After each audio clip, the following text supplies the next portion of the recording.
Welcome to Public Health on Call, a podcast from the Johns Hopkins Bloomberg School of Public Health, where we bring evidence, experience, and perspective to make sense of today's leading health challenges. If you have questions or ideas for us, please send an email to publichealthquestion@jhu.edu. That's publichealthquestion@jhu.edu for future podcast episodes. This is Lindsay Smith Rogers. Today, the topic is abortion, specifically the court decision in Texas that would invalidate the approval of mifepristone, otherwise known as Mifeprix. Dr. Reagan McDonald Mosley joins us again on the podcast to discuss the decision. Dr. Mosley is an OBGYN and the CEO of Power to Decide, a private, nonpartisan, nonprofit organization that, and I'm quoting here, works to ensure all people have the power to decide if, when, and under what circumstances to get pregnant and have a child. She speaks with Dr. Sharfstein about the uncertainty caused by the decision and what could come next. Let's listen. Dr. Reagan McDonald Mosley, thank you so much for joining me in Public Health on Call. We're recording this on a Sunday after a pretty momentous court decision, or I should say maybe a couple momentous court decisions that just happened a couple days ago. Yes, thank you so much for having me.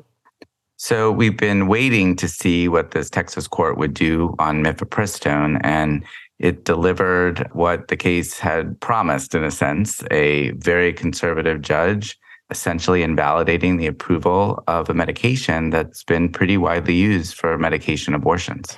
Yes, as a physician who focuses on reproductive health and family planning issues, the Texas case is really dumbfounding. Medication abortion, and specifically mifepristone, has been on the market for longer than I've even been a doctor, for over 20 years. It has a huge proven safety record. It's safe and effective to end an early pregnancy. And over 5 million people in the United States alone have used the medication since the FDA approved it more than 20 years ago. And the medication has been approved and used in other countries for even longer. So we know just how safe it is. And seeing the attacks on the availability of this medication is truly unbelievable. And just to refresh our memories, there was a whole file that the FDA reviewed before it approved the medication. There were advisory committees that strongly endorsed approval. And now, more than 20 years later, it's a medicine that many physicians use, but also major professional organizations are fully supportive of. Absolutely. It went through all of the routine processes that the FDA uses to approve medications and is now used in more than half of all abortions nationwide, and in even larger numbers for folks who are under 11 weeks of pregnancy. And as you stated, is largely very supported by the Society of Family Planning, the American Congress of Obstetrics and Gynecology, and many other professional organizations for pregnancy management and abortion care. What would be the analogy in a different area of medicine? I mean, I would just think of something that's commonly utilized and thought of as being very safe and effective. Let's take statins for the management of cholesterol, right? They're widely used by millions of people. There's a push potentially to get them over the counter. It would be like a judge deciding that the FDA approval of statin medication to prevent and treat high cholesterol is no longer safe. Not at all based on any scientific literature or science, but just based on opinion, essentially. And maybe not just one statin, but maybe the whole class, because there aren't other medications like mifepristone in that class that can be used for this purpose. Exactly. So how is the field reacting? I know it's just been a couple days. What's sort of the mood of your colleagues, people that you work with professionally on this decision? I think people are overwhelmed, right? Because we have to remember that this is now insult to injury. First, there was the Texas case around SB 8 that blocked access to abortion at 6 weeks. And then there was the Dobbs decision this past summer that had broader implications. And now there are 14 states where no abortion provider exists to provide care to people in those states who need it. And so this is like another thing that we're contending with, that is winnowing access to abortion and causing confusion, which I think is part of the whole point of all of this. Many of us are working very diligently to ensure that people understand what's going on, that this has not been enacted yet. Hopefully it will be blocked. The federal government has already indicated that it plans to appeal the decision and the ruling. And in the meantime, everywhere that offered medication abortion before Friday still offers medication abortion. If this order is enacted and if the FDA is no longer able to continue the approval of Mifeprex, we still don't know what that means for sort of all of the Mifeprex that is already on the shelf, right? If providers will be able to dispense that. So there's still a lot of unknown and a lot of uncertainty. And we will actively work to keep folks updated. One resource I do want to mention, of course, is abortionfinder.org that we keep up to date at Power to Decide every day by calling clinics, because that's another point is like, we don't know how clinics are going to interpret all of this and what they will be offering. So we will keep that website up to date to ensure that everyone has access to the most up-to-date information about what's available across the country. There really is uncertainty in a lot of different domains, but let's try to tease that out a little bit. One of the first things you said is we don't know whether this court case is actually going to lead to any changes. As people may know, there was a federal judge in Washington state that issued a different order, also on Friday night, that particularly pertained to, I think, 17 states that involved in a lawsuit that was seeking to make Pristone more available. And that order was to freeze the current situation and not permit the FDA to change its regulation of this medication. And so more appellate courts are going to have to weigh in on this. Ultimately, it will likely be considered by the Supreme Court. And that does create a lot of uncertainty about what's going on. Exactly. And this is, again, already in the environment where many people are concerned about their access to reproductive health services, not just abortion, but also contraception. We fielded a survey this fall that showed that people are really concerned about access to contraception. This is also in an ecosystem where there's a lot of tax on other medical services, like providing care to transgender young people. So folks are really concerned about the broad-reaching implications of these types of cases and decisions and the overreaching of the courts in medical care. Well, it is really a truly extraordinary, unprecedented step for a judge to invalidate an FDA approval with such strong evidence and support within the professional community. Absolutely. So we've got this unfortunate uncertainty that is going to sit for a little while until the courts do their work. But I'm sure some part of your brain is thinking about what would happen if, in fact, mifepristone isn't available in the United States. And what does that look like? I'm thinking as a clinician that you are.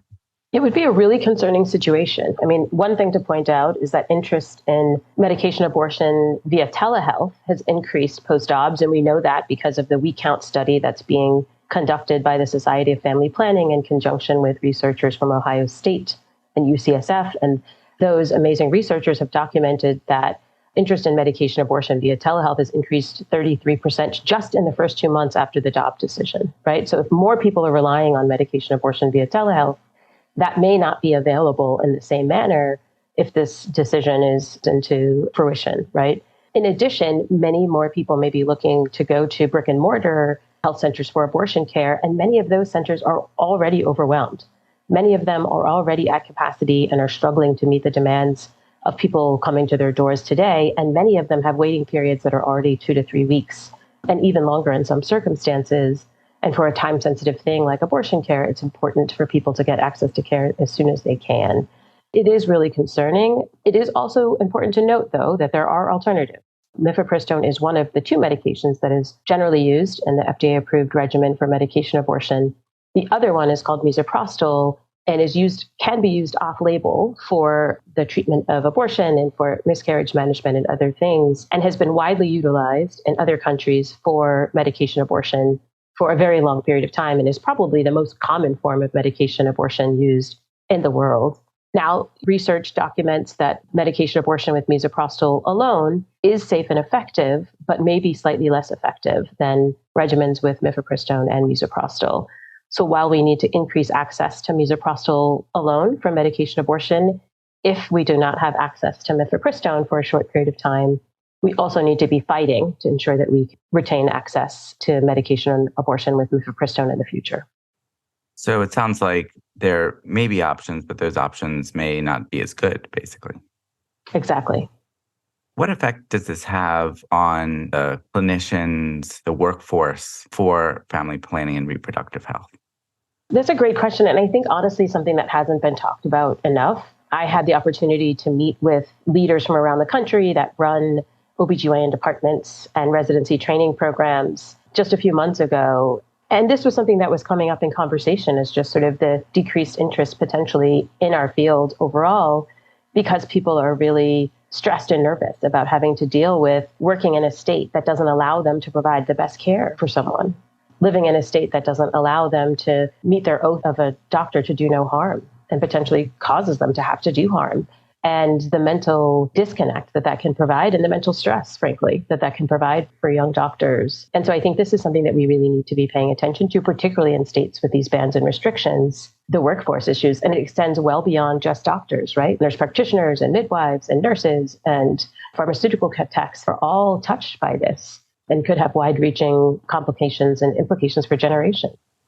And what about patients themselves? People who may be in very extreme moments in their lives, very worried about their futures, the uncertainty that this particular decision creates in the bigger picture that you've described. What's your sense of how individual patients and families are reacting?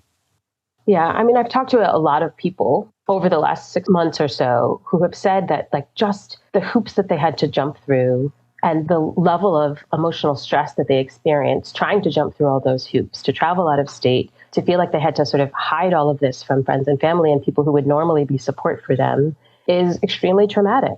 And in many cases is just overwhelming for people. And that makes me so sad as someone who works to improve reproductive well-being, feeling that the policies that are being put in place is actually doing the exact opposite, right? It's making people's lives harder. And we know that the impacts of this are being felt not equally. We know that the impacts of this are being felt more on people with lower incomes who may have difficulty traveling out of state to get an abortion, on people of color, people without documentation, young people, people in rural areas. They will be disproportionately impacted by all of these decisions, including the newer ruling to potentially block access to Mifeprex. And these are already people who are struggling to make ends meet in our nation. Could you explain one more time what you're doing to get information out that can be as helpful as possible to people? And I think the critical thing that we're doing at Power to Decide, where I work, is to ensure that our national clinic database is up to date. It is called abortionfinder.org. And we have staff that are calling clinics every day to ensure that we keep this resource up to date so that people in every state know what's available to them and where. We also have information about abortion funds, practical support organizations, and others who seek to help abortion seekers connect to care and services, because we all understand how increasingly challenging it can be to connect to the care and services that people need right now. Will you also be posting information that kind of translates the current legal situation for individuals so they can understand what this means for them depending on where they are? Absolutely. We work to distill the information down in a way that's accessible to people and moreover translate it into what that means on the ground, right? Because whatever happens in the court, if someone doesn't actually have access to a provider in their own community, it's meaningless to them. Really matters is where they can access care, where medication abortion is available to them and how, where a procedure abortion is available to them and how, as well as how do they access the funds and practical support to get there. In a way, you're fighting the stress that the uncertainty causes by providing factual information for people. Yes. Yeah, we're working very hard to do that. Exactly. Dr. McDonald-Mosley, thank you so much for taking time today to walk us through your thinking about this decision and its potential consequences. Thank you so much for highlighting this important issue. Public Health on Call is a podcast from the Johns Hopkins Bloomberg School of Public Health, produced by Joshua Sharfstein, Lindsay Smith-Rogers, and Stephanie Desmond. Audio production by J.B. Arbogast, Holly Cardinale, Philip Porter, Spencer Greer, and Matthew Martin, with support from Chip Hickey. Distribution by Nick Moran. Production support from Catherine Ricardo. Social media run by Grace Fernandez and Shian Briscoe. If you have questions or ideas for us, please send an email to publichealthquestion@jhu.edu. That's publichealthquestion@jhu.edu for future podcast episodes. Thank you for listening.